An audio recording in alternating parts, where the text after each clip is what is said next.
Okay, so today we're going to be talking about the potential energy diagrams.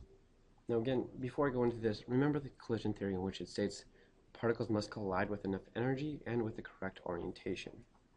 Now if they do that, they'll form this activated complex, and we'll be talking about this in our potential energy diagrams. Now remember there's also different factors that affect the rate of a reaction, speed them up or slow them down. And we also talked about this presence of catalysts.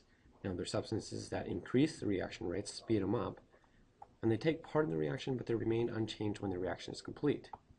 Now, they do this by, well, they kind of hold on to these different reactants, and then they allow the energy, lower the activation energy, so that the bonds that are broken between these two products is lower, and then they form new products. And they do this by lowering the activation energy.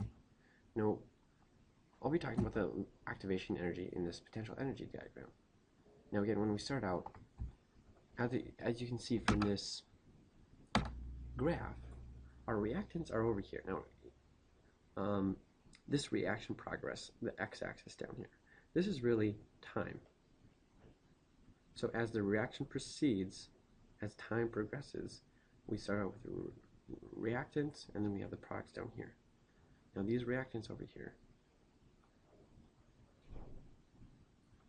remember this is the first 10 seconds of the reaction. Now all potential energy diagrams have some type of hill that you must get over. Now this hill right here, the reactants are at 10 or 30 kilojoules. And then in order for the reaction to proceed, we must have at least 40 kilojoules. We must put in at least 10 kilojoules in order for the reaction to proceed. So as you can see from here, here's the potential energy of our reactants. Here is the potential energy of our activated complex. And remember in the collision theory, particles must collide in the correct orientation, and they also must collide with enough energy. This enough energy is called the activation energy. And then if we do have enough energy, we do have at least 10 kilojoules to form this activated complex. The reaction can progress, and then we get our potential energy of our products, which is a lot lower than our reactants. Now, as I said, this hill that we must get over, the amount of energy that it takes to get over this hill is called activation energy. Down here we have the energy of our products, which is a lot lower than the energy of our reactants, and this is called the heat of reaction. So reactions a lot of times either give off heat or they take in heat.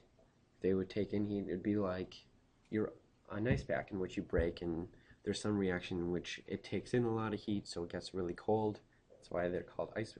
That's why we use them for to ice injuries, etc.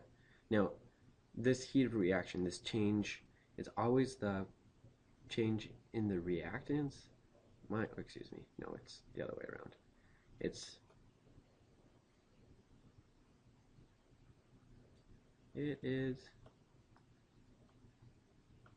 Now this heat of reaction is always the products minus the reactants. I'll be showing this to you later in the next video. But basically, this is what the potential energy diagram is all about. Again, we always have some type of hill that the reactants must get over in order for the reaction to proceed, and we get our total reaction. And then this green line right here, this is called, this is from the catalyst. Now, see, right here, if we have a catalyst presence, it lowers the activation energy. The amount of energy, now instead of needing 10 kilojoules, we only need 5 kilojoules. So if we need a lot less energy for the reaction to proceed, it reacts a lot faster. Notice that this green line is showing the reaction with catalyst compared to a reaction without the catalyst. And we get our products a lot faster than we would when we have a catalyst. So couple terms that it's important for you to know.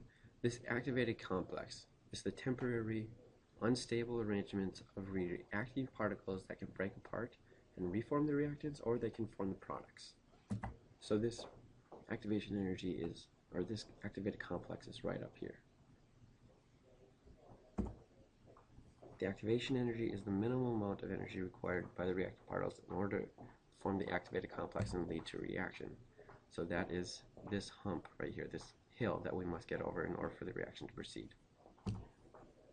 Okay, so watch the next video and I'll be talking about this in class tomorrow, so come prepared.